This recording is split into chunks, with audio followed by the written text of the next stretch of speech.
Hey everyone, I'm Marina from Pineapple Yarn, and I'm here to share with you what I have been working on this week. So I hope you all are doing well wherever you are. It's been a really great April here so far, beautiful spring weather here in coastal South Carolina, and we're so fortunate to have the weather that we do because there are years that we just haven't had a spring, maybe a week of spring, and that's it. So we've had some really fabulous spring weather. But before I show you what I've been working on this week, I want to tell you what I'm wearing. This is the Dianella Wrap. It is by Amber O'Brien, and I knit this up with part of my vitamin C advent calendar from, let's see, I think it was from 2020. So 2 years ago. And the reason I say part is because I knit and wove several different projects with this yarn because advent calendars really do give you so much yarn.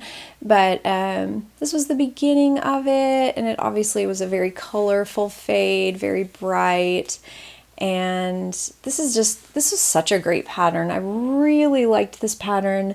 I don't know if it was written for a fade. I don't remember, but it just turned out so beautiful. I really love this. And of course, it's so bright and colorful. It is perfect for spring. So I am wearing that today, and it's nice to just have a little shawl on. It's fingering weight, so it's not super warm, so it's perfect. It's a really great weight for spring. But first thing I want to share with you this week is my fiber club from March 2022. So if you have not opened up last month's fiber club from March, you'll want to skip ahead.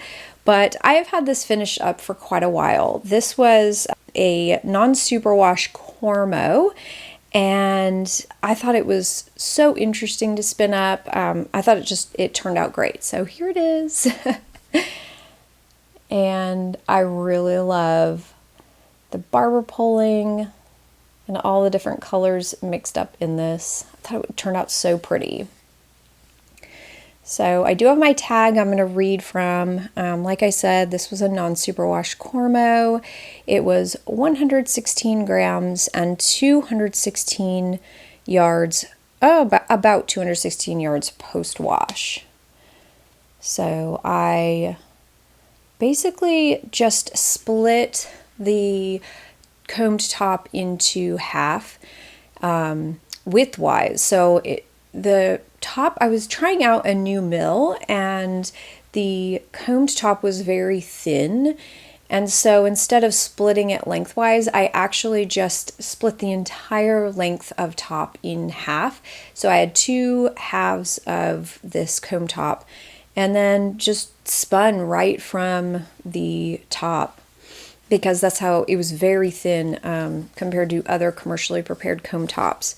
And I spun using a continuous backdraft. I don't think I smoothed this out, maybe just very minimally on top.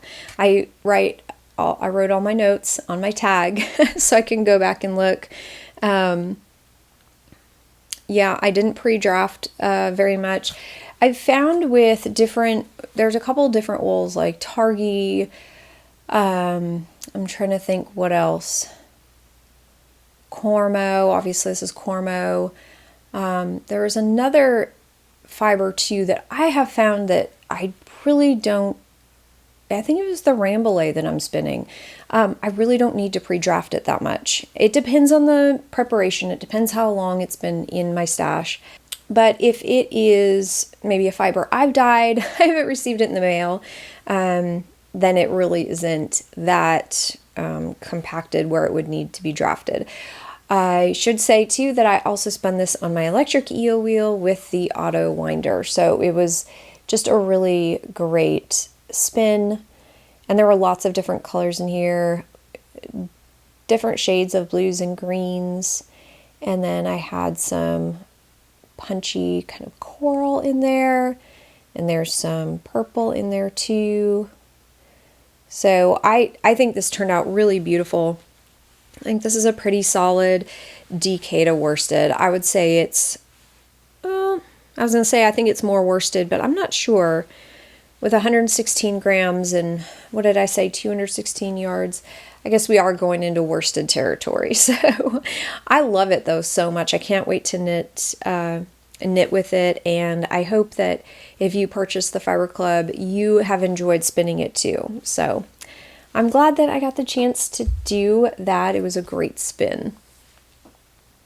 The next thing I have been working on this week is my Slumber Shawl, which is a pattern by Stephen West, and I'm using my Targhee advent calendar that I purchased from Woolfiend last year, and I spun all of this amazingly gorgeous Targhee up in February.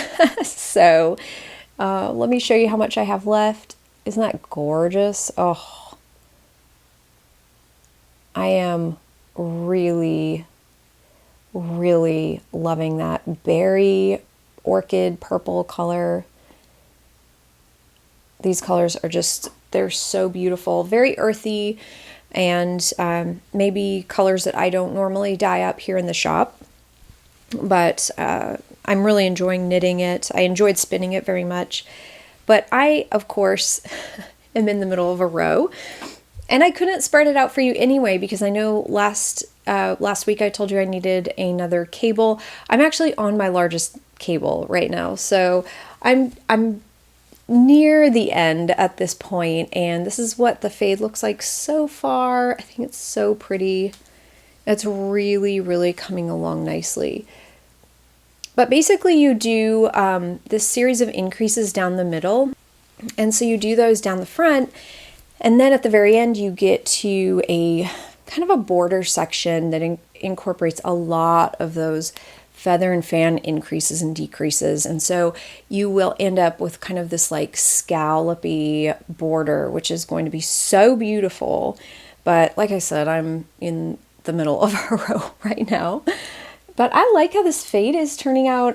This calendar was not dyed specifically to have a fade, so I just kind of arranged them in a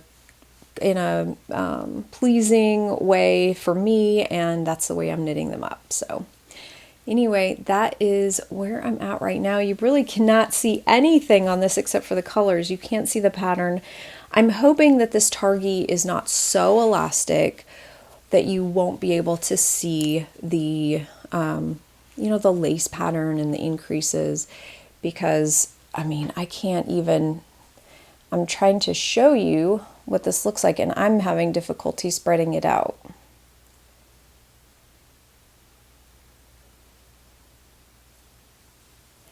So it's just really coming along. I have a lot of rows right here. I have, or not rows, but stitches.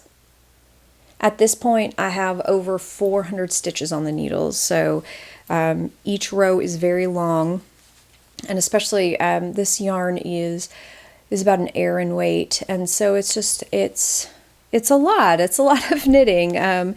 But I'm not.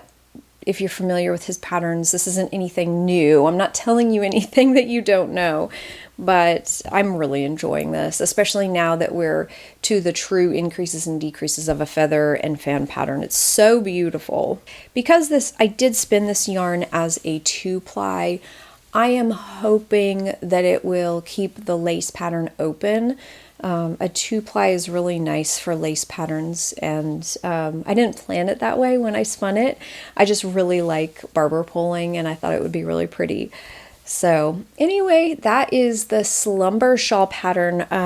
My plan on this, and I should have weighed this before I started, but I mean, if you've been following this for the past couple weeks, you can tell this cake is significantly smaller than when I began, and even from last week, it's quite a bit smaller. But my plan is just to knit as much as I can. When I get to the end, I will make a decision based on where I'm at in the pattern. If I'm short quite a bit, I would like a good sized shawl. And I'm sure at this point, I have over 400 stitches, and this is an aran weight shawl, so I'm almost certain I will have a good sized shawl at the end. But I may add some hand spun to this to kind of round out the pattern, make sure I have enough, and I might not. I don't know. I mean, if I have extra at the end, which I don't think I will, but we'll see. If I do have extra, what I'll do is maybe just continue with making a thicker border, something like that, because I would like to use all of this up. So it has been such a fun project, and I do have to say I stayed with the same needle size as specified in the pattern, which is unusual. But, and I think I mentioned this last week, I have found that with hand spun, it just works out better with your knitting if you go up a needle size. So normally with commercially spun yarns, I will go down a needle size. This one, I stayed with the recommended needle size, which is a US 8, which I think is a 5mm.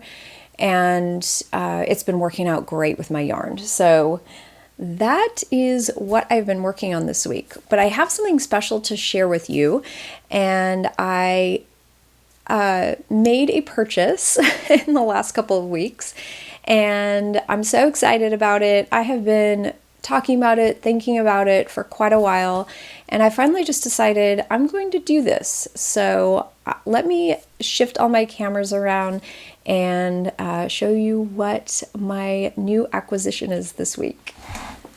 So my face is going to be cut off because I don't know how else to do this very well. But I recently, maybe in the last couple days, I just received this Spinolution Pollywog spinning wheel in the mail. And I ordered it, gosh, it only took a couple days to get here. I will link below where I purchased it. I actually purchased my Kromsky Minstrel from Jody, and she's just great. So anyway, how adorable is this? As you can tell, it is so lightweight, and it is miniature. I mean, it's so tiny. I knew it would be small when I got it, but I had no idea, which really and truly, how tiny this wheel would be. And you might think, okay, why did you get another spinning wheel? So, I mean, besides the fact that, to be honest, many of us have multiple spinning wheels, I actually purchased this primarily because my children are constantly asking to use this wheel, and I don't want them to use my electric eel wheel, and I used to have my minstrel out so I could help the kids with spinning, and yeah, that wasn't a good idea. And it was too big for them. It was very hard for them to treadle. So I thought that this would be the perfect wheel. We could all spin on it. And I have to say, I'm really pleased with it so far. It's very durable. It's very, very sturdy. I would say my minstrel is, I don't want to say delicate, but it does have some delicate parts. It's just a little more, I wouldn't say it's a super durable wheel. It is very durable, but it's delicate at the same time. This is very, very sturdy, very sturdy. And I was surprised not only by how small it is, but actually how easy it was to put together.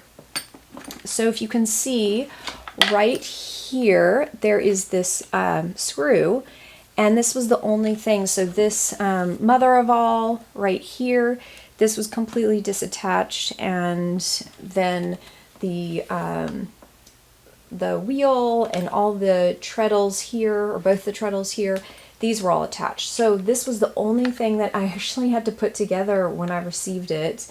It didn't come with assembly instructions or anything. It was very, very straightforward. And then the only other thing, I'm trying to think, obviously the bobbin had to go on. And the coolest thing about this is that these aren't hooks. They're just pegs, very easy to hook your yarn on. This, there's a hook orifice, I guess, instead of an orifice, an opening. And the neatest thing about this that I really like is that this is magnetic, and so it just pops right off. You can take your bobbin off. It's all very, very simple and straightforward. So that is this flyer mechanism. is so simple and easy to understand, and my children, especially my 11-year-old and my 8-year-old, took to it immediately. They knew what to do. Obviously we had been spinning before, but we haven't spun in a long time, and so I was actually really surprised how easy this was for them to pick up. Right here, this is your brake, so you can screw it one way or another to increase your uptake or to decrease it. And then you have this stretchy drive band, very straightforward. I'm trying to think what else there is. I guess the only other thing that's a little different are these treadles. Treadles on most wheels are normally, they are forward, or they extend forward, and they are for your entire foot. These are actually kind of like toe treadles. I don't know how else to say that, but only your toes fit on these treadles, and you basically, it's so easy to treadle, and you just move your toes up and down. You can even use one foot. It's very simple to treadle. So I thought I'd give you just a little demonstration on how this works. I've been very, very pleased with it, and very surprised with this whirl back here. You can actually get quite a bit of versatility in your spinning. So let me give you a little demo and show you how it works. All right, so hopefully you will be able to see this okay. One thing I wanted to point out before, I didn't show you this. This is really cool. Up here on the top of this mother of all, there's actually these metal rods that can be put into these holes, and then the bobbins can actually fit on there for a lazy Kate. So there's a third one too. Of course, right now I can't find it because my children have been playing with it, but I'll be able to find it later. So here we are. Here is the wheel, and you can tell it's so tiny. I find as an adult, and I'm very petite, as I have told you before, I'm very petite, I have found that it's very small. So if I'm going to spin on this comfortably, I'd even need a little smaller stool than I am sitting on right now. It's not uncomfortable by any means, but I am just used to spinning on a taller wheel.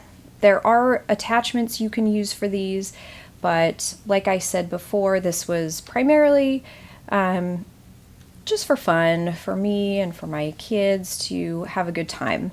The treadling is incredibly easy on this.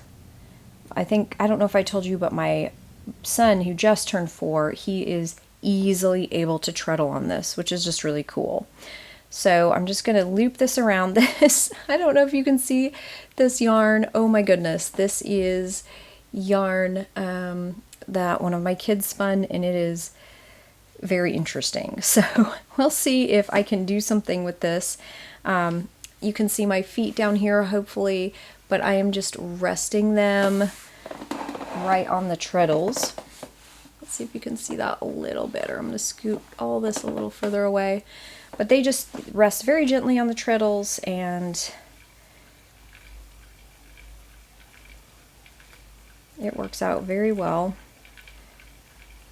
And I will talk about this fiber in just a minute. This is super fun fiber.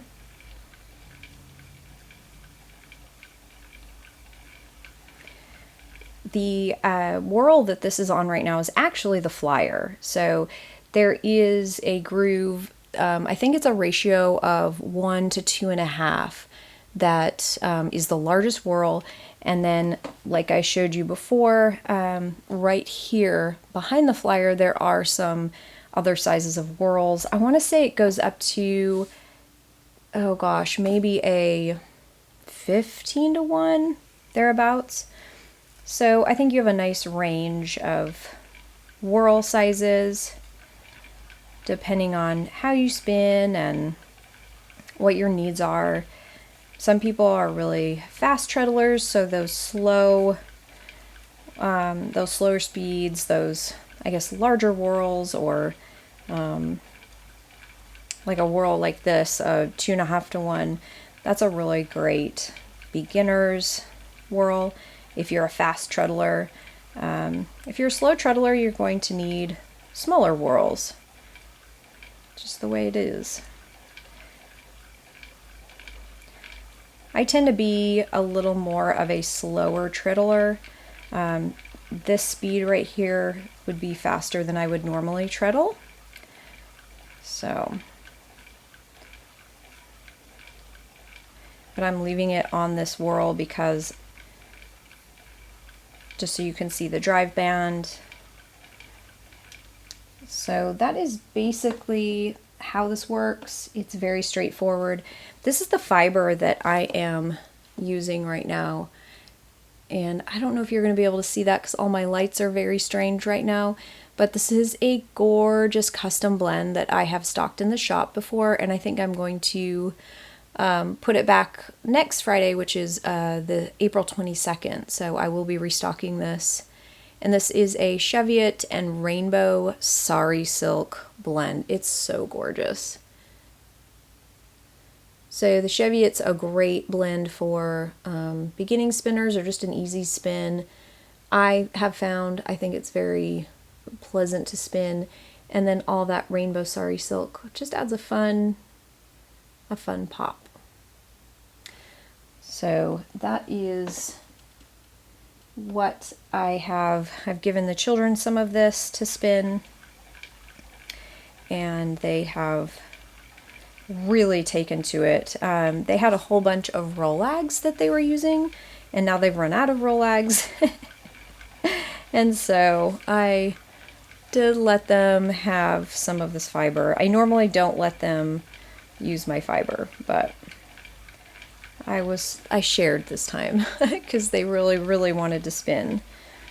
So right now I'm just using a short forward draw, and it's not a very long draw because Cheviot's, it's kind of a short staple length.